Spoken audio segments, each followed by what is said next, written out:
They say the darkest hour comes just before the dawn. For me, that hour came on a quiet evening, just after I walked in from a long day at work and saw the look in David's eyes, a look I had never seen before. A look that sent a chill straight to my heart. You know that feeling when everything seems to be falling apart, and you don't know how to stop it? That's what I felt the moment I saw the letter on the kitchen table. I had been married to David for 8 wonderful years. Or so I thought. We built a life together, from nothing to something. A house, 2 beautiful children. A life filled with laughter, tears, and shared dreams.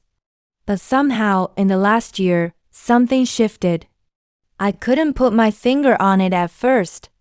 It was the little things, the longer hours at work, the distance in his voice when we talked, the way he seemed to be somewhere else even when he was sitting right next to me. But when I came home that evening, the unease in my stomach became reality. There, sitting on the kitchen table, was a piece of paper that would change everything. The words on that page weren't for me. They were for her, the woman I never saw coming. Sophia, I'm sorry. I've fallen for someone else. I can't keep pretending I'm happy. I need space to figure out who I really am. It felt like the ground dropped out from under me. I picked it up, hoping, praying it was a mistake, but as I read the lines again, I realized there was no mistake. My husband had written this letter, and it was the final confession of his affair. I stood frozen, clutching the letter in my hands. The room felt like it was spinning around me. How had we gotten here? The life we built together, the family, the promises, was now shattered by words on a page. I had given him everything, and he had given me a broken heart in return. As the shock started to wear off, anger replaced it. How could he do this? How could he betray me like this? And how was I supposed to move forward knowing that the person who had promised to love me, to be there for me, had made someone else his priority? The house suddenly felt too small, the air too heavy. I couldn't breathe. My head spun with questions, but the answer was clear. He had chosen her. But here's the thing no one tells you about betrayal. It doesn't happen in a single moment. It builds up like a slow storm gathering strength in the distance. The cracks had been there for months, maybe even years. I just hadn't been ready to see them. David came home later that evening. He looked at me like nothing had changed. And maybe for him nothing had. But for me, everything was different. He didn't apologize. He didn't seem to feel the weight of the pain he had caused. Instead, he just sat there, across from me, looking lost in his own thoughts. Are you going to say something? I finally managed to ask, my voice shaking with the rage I had barely contained. How long has this been going on?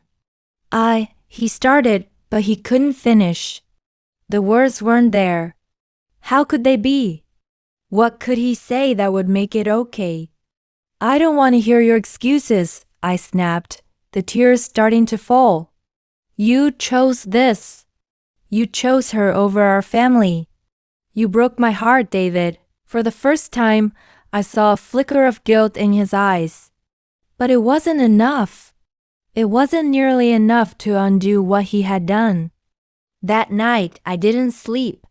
I couldn't. How could I? I kept replaying everything, wondering where I had gone wrong. Wondering if I could have done something differently. The truth was, I didn't know how to move forward. How do you repair a heart that's been shattered by someone you love? But through the anger, through the pain, I heard a whisper. A voice inside me that said, restoration is possible. I didn't know what it meant then. I didn't understand it, but I knew I had to hold on to it. There had to be hope, or else what was left? The days after discovering David's betrayal felt like I was walking through thick fog. I couldn't see clearly. I couldn't breathe. Every step felt heavy. The house that used to be our sanctuary now felt like a prison, a place where I couldn't escape the memories, the hurt, or the questions. The first few days after I found the letter, I tried to numb the pain. I buried myself in work, in the kids, in everything that would let me avoid the truth. But no matter what I did, the reality would always catch up with me. I couldn't escape it. David tried to apologize, but his words felt empty. He told me he was sorry, that he had made a mistake, that he still loved me. But I couldn't believe him. How could I? He had shattered my trust.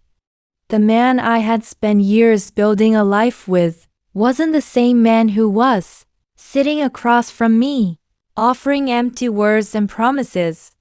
I didn't know what to say to him. For days we didn't speak. I couldn't even look at him without feeling a deep aching anger. And the anger wasn't just at him, it was at myself. How had I missed the signs? How had I ignored the little cracks that had started to form in our relationship? Every time I looked at him, I saw the man who had promised to love me and protect me, but had done the exact opposite. I saw the man who had chosen someone else over me, over our family. It felt like a betrayal that went beyond infidelity. It felt like a betrayal of everything we had ever built together. But there was a part of me that still loved him. A part that was desperately clinging to the memories of who we used to be. It hurt, but it was also a glimmer of hope. I wanted to believe that we could find our way back to each other. I wanted to believe that we could heal, that our love could be restored.